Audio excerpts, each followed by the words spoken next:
আসসালামু আলাইকুম।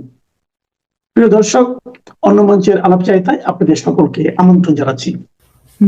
বঙ্গবন্ধু কন্যা জননেত্রী শেখ হাসিনা আগামী 5 আগস্ট দিল্লিতে ফরেন করেসপন্ডেন্স ক্লাব নামে একটা সাংবাদিকদের প্রোগ্রামে লাইভ আসবেন। এই খবর ভারতীয় গণমাধ্যম এবং বাংলাদেশি গণমাধ্যমে ছড়িয়ে গেছে এবং যথেষ্ট ধরনের উদ্দীপনা সৃষ্টি করেছে শেখ হাসিনার সৈনিকদের মধ্যে। সাথে সাথে একই খবর কিন্তু এই যে 2024-এর জঙ্গি উত্থান যারা ঘটিয়েছিল তাদের বুকের কাঁপন কিন্তু বাড়িয়ে দিয়ে গেছে।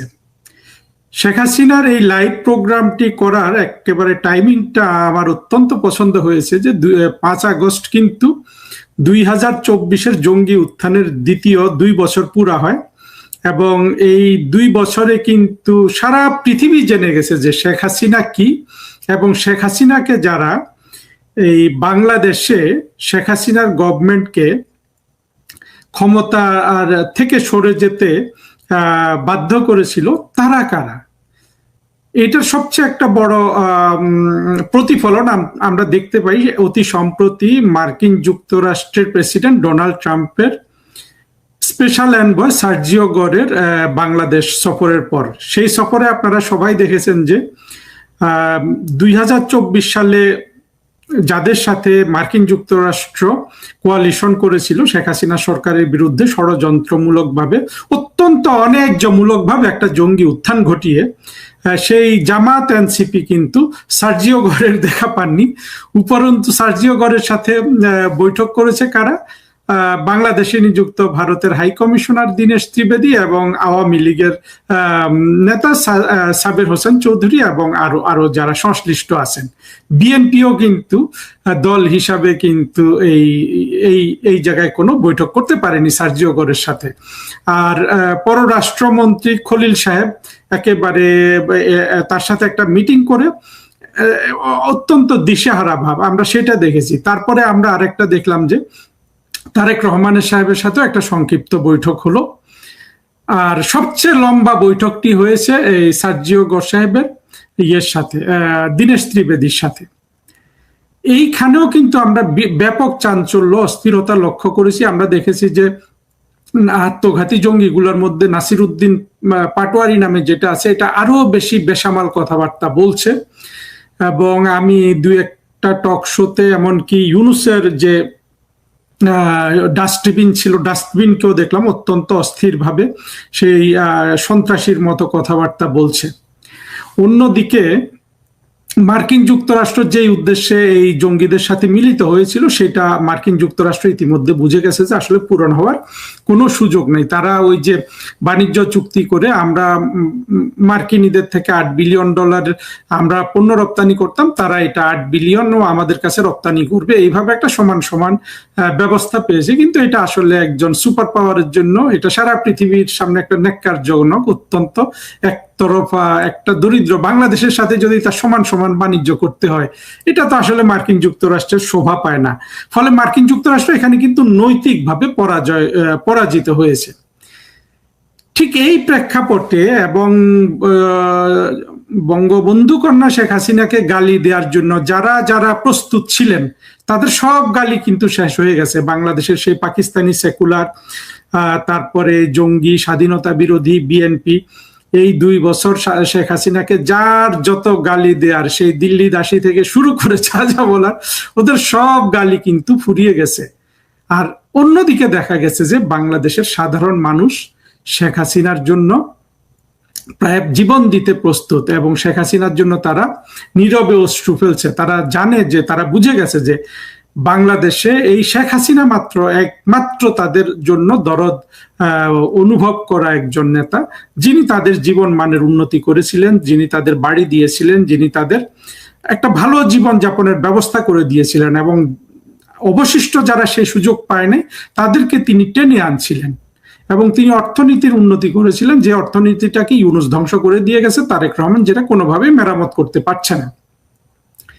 এই পরিপ্রেক্ষিতে আগামী 5 আগস্ট জননেত্রী শেখ হাসিনার যে লাইভ প্রোগ্রাম ঘোষিত হয়েছে, এইটা আসলে আমাদের মতো কোটি কোটি শেখ হাসিনার সৈনিকদের কিন্তু অনুপ্রাণিত করেছে। ইতিমধ্যে আরেকটা ব্যানারে আমরা দেখেছি যে এই লাইভে সজীব ওয়াজেদ জয়, মহিবুল হাসান চৌধুরী নওফেল, সাকিব আল হাসান, আমিনুল ইসলাম পলাশ সহ আরো কয়েকজন তারা এখানে বক্তৃতা করবেন এবং জননেত্রী শেখ হাসিনা বক্তৃতা করবেন।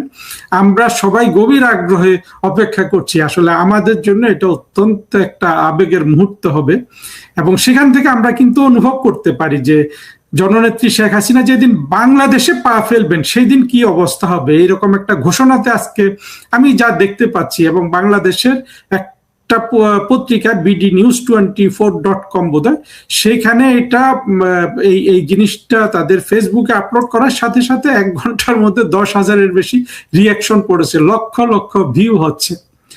অন্যদিকে জামাত, শিবির এবং এনসিপির যে যে জঙ্গিগুলো আছে তাদের কিন্তু এখন অত্যন্ত আপনার একেবারে ম্রিয়মান একটা দশা চলছে। এমনকি আপনারা দেখবেন যে 21-এর জঙ্গি উত্থানে যাদের ভিডিও হাজার হাজার ভিউ হতো, সেই কি বলে এই যে আমেরিকাতে চাকরি দেয়া একটা গোলাম মুর্তজা, কিংবা তৃতীয় মাত্রার জিল্লুরের আমি তৃতীয় মাত্রার কথা বলছি না, এদের প্রাইভেট ভিডিওগুলা আপনারা দেখবেন যে এগুলার কিন্তু এখন আর কোনো সেই রকম ভিউ নাই।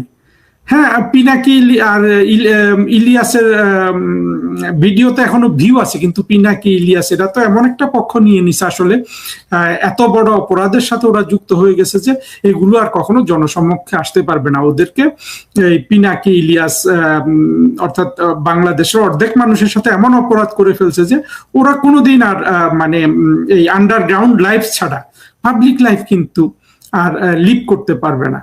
অর্থাৎ 24-এর জঙ্গি উত্থান সংক্রান্ত যত ব্যবসা বাণিজ্য হয়েছে, সেই ইউনূসের বাণিজ্য থেকে শুরু করে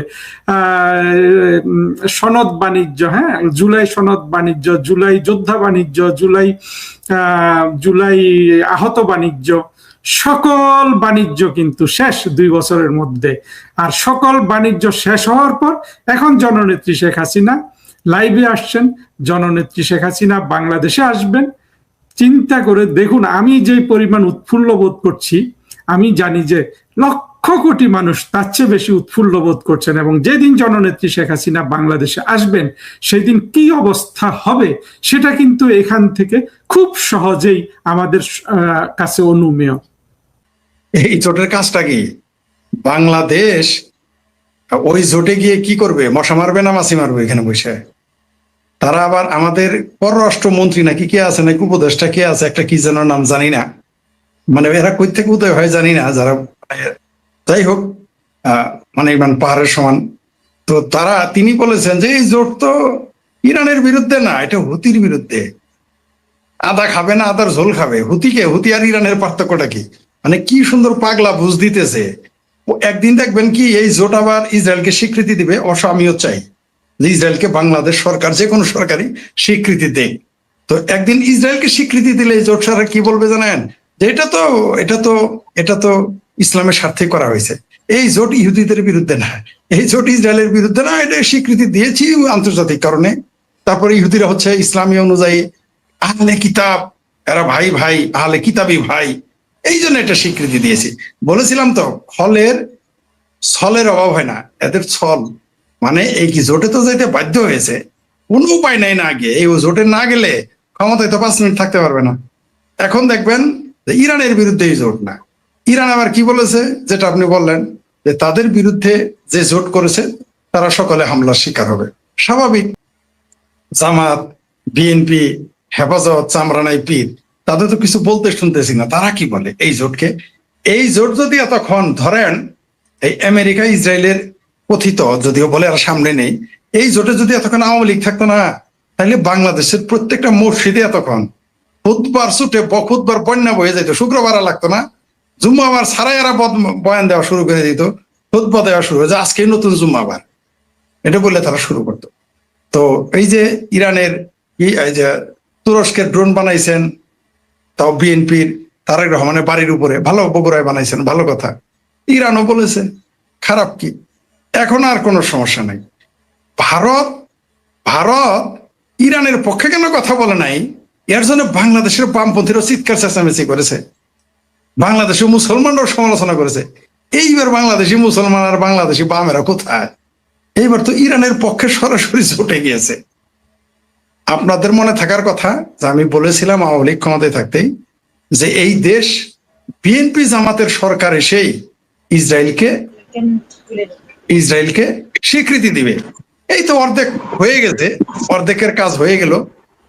একটু যদি এই সরকারটা ডিসেম্বরের পরে যদি আরেক ডিসেম্বর টিকে, তাহলে এই সরকার ইসরায়েলকে স্বীকৃতি দেবে। আবারও বলতেছি, ইসরায়েলকে বাংলাদেশ যে কোনো সরকার স্বীকৃতি দিক, আমি তার পক্ষে।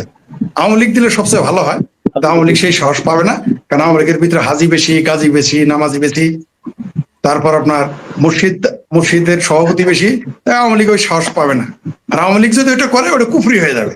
বিএনপির জামাত জোট সরকারি এই ইসরায়েলকে স্বীকৃতি দিয়ে যাক, আমরা ওই দোয়াই করি, অন্তত একটা ভালো কাজ করে যাক, এই কাজটা আমরা বলবো। কারণ আওয়ামী লীগের পক্ষে সম্ভব না, কারণ আওয়ামী লীগের পক্ষে সম্ভব হলে বহু আগেই স্বীকৃতি দিয়ে দিত।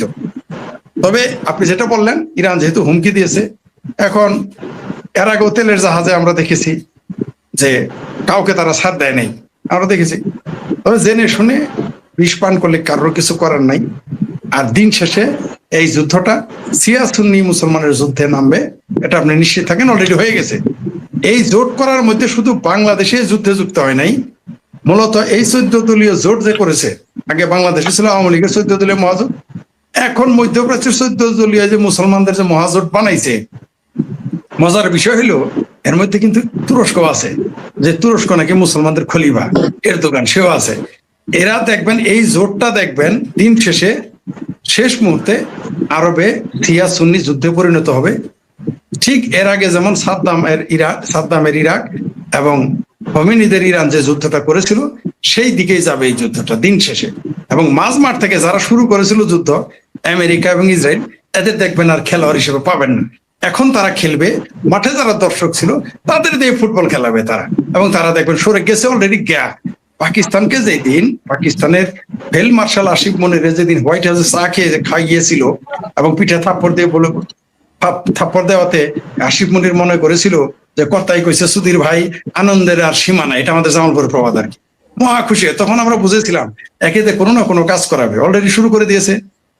প্রথমে আফগানিস্তানকে হামলা করিয়েছে এই পাকিস্তান আসিফ মনিরকে দিয়ে, এখন ইরানে হামলা করাবে। এবং এই জোটের মূল নায়ক পাকিস্তানকে ধরা হচ্ছে। সৌদি আরব মাসাল্লাহ এদের আনতে এরা বাধ্য, কারণ এদের কাছে টাকা আছে, পয়সা আছে। আর সৌদি আরব টাকা দিবে, $1 দিবে, আমেরিকা $1 দিবে, আর পাকিস্তান ডলার পেলে নিজের মায়ের বেঁচে ফেলতে পারে। সুতরাং তার পক্ষে সবই সম্ভব। এটা আমার কথা না, এটা আমেরিকার বিচারক বলেছে। এবং ইমরান খান বলেছিলেন যে আমেরিকা টাকা দিলে পাকিস্তানিরা ডলার পেলে মায়েরও বেঁচে ফেলে। এটা আমার কথা না, এটা অন্যদের কথা। তো এই যে শুরু হয়ে গেল এই জোটটা শেষ মুহূর্তে শিয়া ভার্সেস সুন্নি, সুন্নি ভার্সেস শিয়া, এই যুদ্ধ চলমান থাকবে, চলতেই থাকবে। ভেবেছিলাম এই যুদ্ধটা একটা পর্যায়ে গিয়ে থামে, মানে তাও বেশ কয়েক বছর। পাকিস্তান যতই লীলা খেলা আমাদের দেখিয়েছে, আমরা জানতাম যে এই যুদ্ধ থামবার নয়। আমাদের ক্ষুদ্র মাথায় ধরেছিল যে এই যুদ্ধ চলমান, এই যুদ্ধ পারবে, লম্বা হবে। এখন দেখি যতটুকু ভেবেছিলাম লম্বা 5-7 বছর বা 8-10 বছর, আমার মনে হচ্ছে এই যুদ্ধটা আরো বেশি দীর্ঘ হবে, এত কোনো সন্দেহ নাই। সেই কারণে ইরানকে, ওই যে আমার রফিকুল ইসলাম ভুইয়া সাহেব ইরানের পক্ষে ছিল, আপনারা এখন বুঝছেন তো ইরানটা কেন একবারে তাবা করে দেন, ধ্বংস করে দেন। কারণ ইরানকে যদি একবারেই ধ্বংস করে দিত, তাহলে তো জোট করতে পারতো না। কারণ এই জোট দিয়ে আর এক কাজ করাবে এরা। ওই যে জামালপুরের গল্প শুনছেন তো, যে নটি মাগির ভাইল রান্ধে মুরগি কয়টাইল, এদের এই জোট করাইছে এক কামে, করাবে আরেক কাজ। নিশ্চিত থাকেন এই জোট শেষ মুহূর্তে শিয়া ভার্সেস সুন্নি যুদ্ধ হবে। এবং আকল না থাকলে যা হয়, এদের দ্রুত ম্যানেজ করা যায়, এবং ম্যানেজ হয়। একদিকে আকল নাই, আরেক দিকে টাকা নাই। তো এদের নয় বাংলাদেশ পাকিস্তানের টাকা নাই, তুরস্কের টাকা নাই, কিন্তু মিডল ইস্টের তো টাকা আছে। তো তারা কেন এইভাবে কি করে আমরা জানি না। তো দেখতে থাকেন, আকল না থাকলে যা হয় মধ্যপ্রাচ্যে তাই ঘটবে। এবং এর প্রতিক্রিয়া সারা পৃথিবী জুড়ে করবে। অলরেডি আজকে শুনেছেন যে 12,500 প্রবাসীকে বের করে দিচ্ছে, গ্রেপ্তার করে ফেলছে অলরেডি সৌদি আরব। এইভাবে ধীরে ধীরে মিডল ইস্ট থেকে যেগুলো উদীয়মান দেশ, অর্থনৈতিকভাবে দুর্বল ছিল, এগুলো আস্তে আস্তে আরো নিস্তেজ হয়ে যাবে। এই গেমটা খেলেছে ওই যে আমাদের সবাই এই গল্পটা জানেন, যে ছোটবেলায় আমরা শুনেছি মুরব্বীরা বলে, যে কারোর সাথে কোনো ঝামেলা করতে চাইলে কারো বাড়ির টিনের বেড়া বা বেড়া মানে ওয়াল, সেখানে গিয়ে একটু মধু ছিটাই আসবি।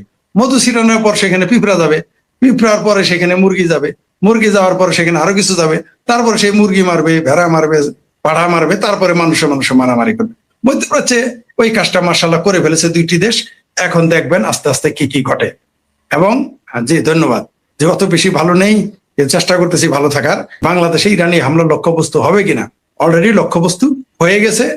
কারণ ইরান বুঝে ফেলেছে যে বাংলাদেশ পাকিস্তান যত কথাই বলুক, দিন শেষে এরা সৌদি আরবের পক্ষে থাকবে। মুসলমানেরা এখন বাংলাদেশ এখন ইসরায়েলি আমেরিকান প্রোডাক্টে পরিণত, প্রোডাক্ট হলে তাও তো একটা ইজ্জত থাকলো, তাদের গোলামে বা গোলামে পরিণত হয়েছে।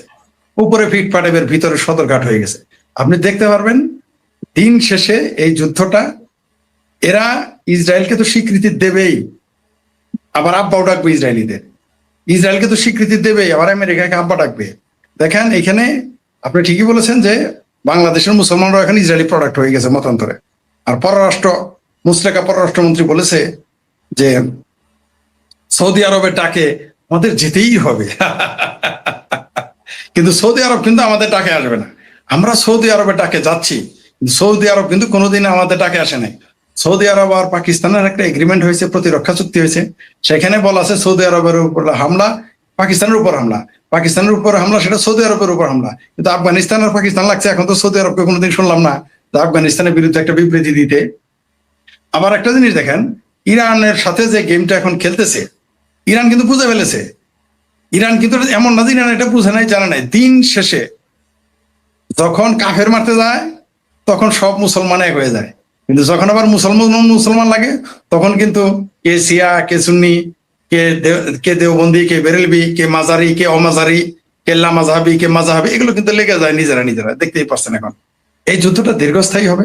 এবং ইসরায়েল গেমটা খেলে দিয়েছে। ইসরায়েল এমন একটা সুন্দর গেম খেলে দিয়েছে, বুদ্ধি তারা তো শুধু শক্তিতে আগে নয়, তারা বুদ্ধিতেও আছে। আমি বারবার বলি ম্যাকিয়াভেলি এবং আপনার সানজু, চাইনিজ যে সমরবিদ, ম্যাকিয়াভেলি লেখক, আর ভারতের চাণক্যনীতি, এই তিনটা বললেই বোঝা যায় ইসরায়েল কি করতেছে। সে কি করতেছে, শত্রুকে দিয়ে শত্রুর সাথে খেলা করতেছে, শত্রু না থাকলে শত্রু পয়দা করতেছে। দেখেন ওইখানে যে হামাস নিয়ে তো হাই হুসেন করলো, বাংলাদেশের মুসলমান, ভারতের মুসলমান, পাকিস্তানের মুসলমান, সারা দুনিয়ার মুসলমান, এমনকি বামপন্থীরা। সেই হামাস কিন্তু এখন আত্মসমর্পণ করে হাত তুলে বসে আছে, ঠান্ডা হয়ে গেছে। গেম তারা কিন্তু খেলে দিয়েছে। তারা এখন লেবানন দখল করতেছে, সিরিয়ার সাথে প্রতিরক্ষা চুক্তি করে ফেলেছে অলরেডি। আর রইল বাকি এই মুসলমান দেশ, দেখেন এই যে 14 জোট বানায় ফেলছে। এবং এটা আরো ঘটতে থাকবে, এটা শেষ হবে না। ইসরায়েল শুধু যে অস্ত্রের শক্তিতে শক্তিশালী নয়, সে শুধু যে পড়ালেখা জ্ঞান বিজ্ঞানে এগিয়ে নয়, কূটনীতিতেই শুধু এগিয়ে নয়, সে যুদ্ধনীতি কৌশল, আমি যুদ্ধের সামরিক কথা বলি নাই, সেটা তো তারা আছেই। মানে যুদ্ধের যে কূটনীতি, সে কত এক্সপার্ট। দেখেন বাংলাদেশ পাকিস্তানকে সে কিভাবে তার পক্ষে কাজ করাচ্ছে, কিভাবে কি কৌশলে মুসলমানদের দিয়ে কাজ করাচ্ছে, এবং এটা ঘটবে, এটাই স্বাভাবিক। এগুলো এখন বুঝাইতে পারবেন না। ইসরায়েল আর এই যে 2023-এর 7 অক্টোবরের সেই হামাসের সন্ত্রাসী কর্মকাণ্ডর পরে ইসরায়েল যাদের উচ্ছেদ করবে, এটা আমরা তখনই বলেছিলাম। বলার কারণে আমাদেরকে কাফের ইহুদি দালাল বললো, কিন্তু আমরা যা দেখতেছিলাম তাই বললাম, এখনো বলে রাখছি। এই যে মুসলমানদের যে 14টা দেশের জোট, এই জোটটা দিন শেষে ইরানের বিরুদ্ধে কাজ করবে। এবং দেখবেন এই পাকিস্তান ইরানে হামলা করবেই। ইরান বাংলাদেশে হামলা করবে কিনা তা জানি না, কিন্তু সে পাকিস্তান ইরানে হামলা করবেই, লাগবে। এই হুতি মারতে মারতেই ইরানের সাথে লেগে যাবে, কোনো সন্দেহ নাই। আর এই হুতিরা কারা আমরা জানি। হুতি এক ভাগ ইরানের দখলে, মানে তাদের যে সন্ত্রাসী গোষ্ঠী, আরেক ভাগ দুবাই এবং সৌদি আরবের দখলে। তো এখন মুখোমুখি কারা হবে, আপনি দেখেন কি করতে থাকে। তবে যুদ্ধ দীর্ঘস্থায়ী হবে নিঃসন্দেহে। আপনি যেটা বললেন, বাংলাদেশের মুসলমান, পাকিস্তানের মুসলমান এখন ইসরায়েলি প্রোডাক্টে পরিণত হয়েছে। জি ধন্যবাদ।